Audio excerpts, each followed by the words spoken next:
JBNN keep you informed. I'm Michelle Jones.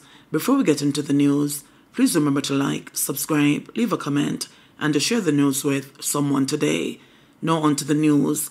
School bus driver shot dead on compound of Homo Technical High. A school bus driver was shot dead at Homo Technical High, northeast Manchester, Friday morning. He has been identified as Ron Gentles, otherwise called Scrooge, a resident of Chotley District. Preliminary reports are that at about 8:10 a.m., he was ambushed by a gunman as he was awaiting to load the institution's coaster bus to transport the school's under 16 and under 14 football teams to a match in Spalding. Gentles has been described as a father figure to students of the institution. He was like a father to the youth them. Them ramp, them talk, them joke. He was a good person, and all the kids and him have a good rapport. Errol Newman, a football coach at the school, said. We have a U14 and a U16 match. It was scheduled to play last week Saturday, but it was rained out. So it's a rescheduled game for today at 10 and 12. So we're getting ready to go to that game over by Knox. He was a jovial person. He's like a father to the youth them. They rap, they talk, they joke. He was a good person. I don't have any problem with him. And all the kids and him have a good rapport. Never happened in a Hopewell before. Scrooge is a very nice man. Everybody loves Scrooge. I mean, I know what Scrooge could do so if he end up get 3 shots in my head. Scrooge is the bus driver? Yes, sir. And so how did you hear about it? What happened? Did you hear explosion? Yes, sir. We heard the explosion this morning. And we come out here because we think I like wire burst. So we come out here, come look. I'm really sorry if you hear that. But I just life, people have to pass and still, but we did rate Scrooge. Everybody shocked, sir, because we never expect Scrooge. Scrooge and everybody live nice. You said you were taking your children to school? Yes, sir. How did they take it? They never went back to school, sir, because they're frightened. Meanwhile, Chrissy, a resident of the community, said the incident is traumatic. The killing has left students and staff, including Newman, traumatized. Classes at the Manchester school were cancelled for the day. Father shot dead outside Rosso Primary School. Our father was shot dead outside the gate of the Rosso Primary School in St. Andrew on Friday morning at about 8:30 a.m.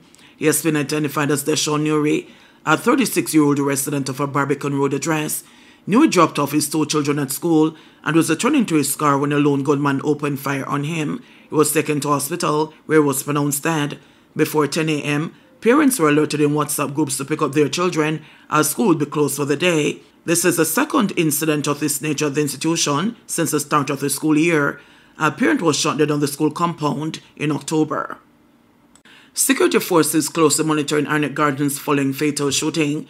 The Kingston Western Police and members of the military are keeping a close watch on sections of Arnett Gardens following the fatal shooting of a so-called area leader on Thursday. Stuart Burton, 33, otherwise called Bling, was fatally shot by a gunman along Collie Smith Drive in the vicinity of 8th Street sometime after 11 a.m. It's reported that Burton was walking along the roadway when he was pounced upon by 2 armed men on a black motorcycle. The men opened fire, hitting him all over his body. He was taken to hospital where he was pronounced dead.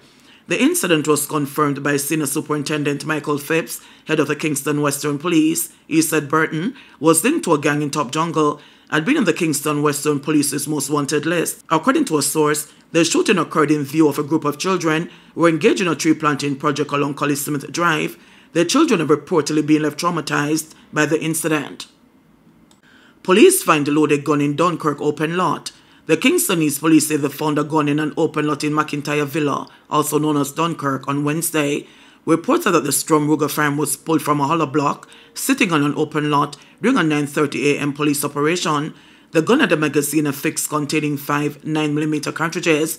No one is arrested in relation to the seizure. 2 charged in St. Elizabeth supermarket murder. Police have arrested and charged 2 Manchester men in relation to last month's murder and robbery at a supermarket in Magoty, St. Elizabeth. Romano Smell, a 30-year-old electrician, and a 35-year-old chef Sean Reed, both of Knockpatrick in Manchester, were held on Thursday, November 14, by detectives assigned to the St. Elizabeth Criminal Investigation Branch for the October 19 killing of 62-year-old Agri Atkinson. 2 illegal guns were reportedly seized in the operation. Reports are that the men entered the supermarket in Magoty and posed as customers before one of them brandished a handgun and the other stood at the door as a lookout. The man with the gun allegedly jumped the counter and robbed the owner for an undetermined amount of phone cards, cigarettes, and money. During the melee at Kingston, a businessman of Russell Hill district in the parish was shot and killed and his license firearm stolen. The men then escaped in a waiting motor car. A report was made to the police and the men sought and arrested. Both are now facing charges of murder, conspiracy to commit murder, robbery with aggravation, possession of prohibited weapon, and unauthorized possession of ammunition. Their court dates are being finalized. Iberostar hotel workers in St. James protest for higher wages. The Ministry of Tourism is attempting to end industrial action at another hotel in St. James where workers were demanding higher wages, the second such protest in 3 days. Staff at Iberostar walked off the job claiming exploitation, which they say has prevented them from improving their lives. They are calling for an increase in their salaries and a change to the 3-week pay cycle. We there say we are doing right and a stay out of crime and violence and we can't own nothing. 2 of our salaries together can't get an NHT house, we can't buy car and we are putting at Senegal school. We fortnightly pay turn to semi-monthly, which is 3 weeks. With 3 weeks pay them put together, which would be 6 weeks in a reach 100,000. We can't work with that. We can't work with that. We have to pay transportation and everybody can fit in the bus what they send over here. To carry home at evening time or pick we up, whatever. And everybody can fit in there, but they deduct from everybody's salary. And we are the lifeblood of the hotel them. Delano Sivright, senior strategist in the Ministry of Tourism, spoke with the protesting workers ahead of the meeting, telling them the hotel management have committed to fixing the issues. Here's the plan. 1, we spoke with Minister Bartlett today. We spoke with Minister Charles, our Labour Minister. So the Labour Ministry is sending their representatives as we speak here. So that's 1. 2, I spoke with the owners of Iberostar in Spain, the Fluxia family, and they have said, listen, we need to resolve these problems. The first major issue is the payroll system.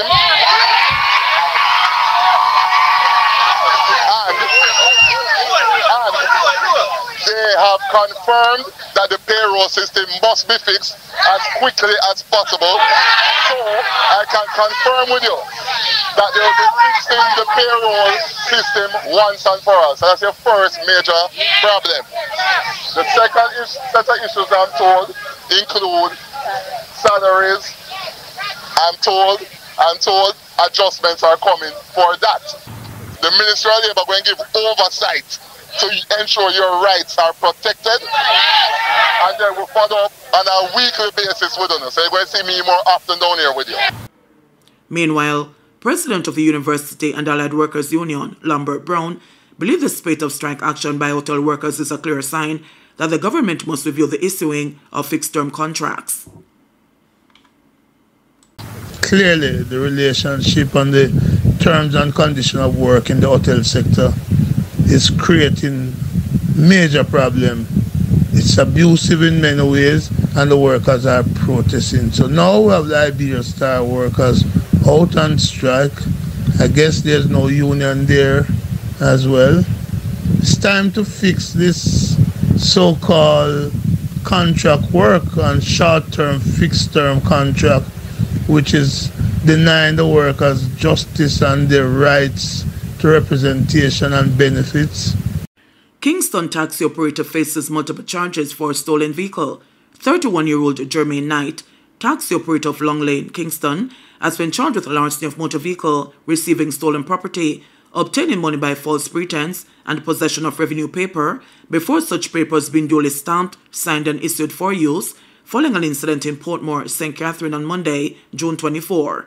Reports from the Portmore police are that, at about 7 p.m., a man parked and securely locked his vehicle, a Nissan Caravan motor truck valued at $1.6 million, and retired to bed. When he awoke, he discovered the vehicle missing.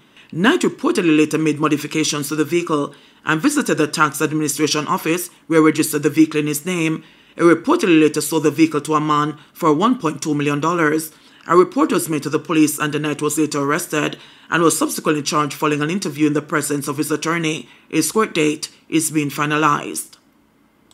Officials yet to identify mystery illness affecting inmates at 4 correctional facilities. Health and prison officials say they are working to identify and contain the mystery illness that has been affecting inmates at 4 adult correctional facilities across Kingston and the St. Catherine. It was reported that prisoners at Tower Street, St. Catherine, Tambourine Farm, and Rise Remand centres have been exhibiting flu-like symptoms, believed to have claimed the life of one inmate on Tuesday. The St. Catherine Health Department on Thursday revealed that the matter was brought to its attention on Wednesday and a probe is underway. Deputy Chief Public Health Inspector Denise Douglas says a team from the department was deployed to the St. Catherine Adult Facility and tests were conducted. They swabbed 6 inmates and those samples were sent to the National Public Health Lab for testing. You disclosed to this local Board of Health. What is it that was disclosed or what the challenge was, that medical challenge was? I'm unable to say at this time because the results are not in as yet. Sydney Rose, counsel for the Tradeways Division, said it is crucial that the health department swiftly identify the issue and adequately inform the public.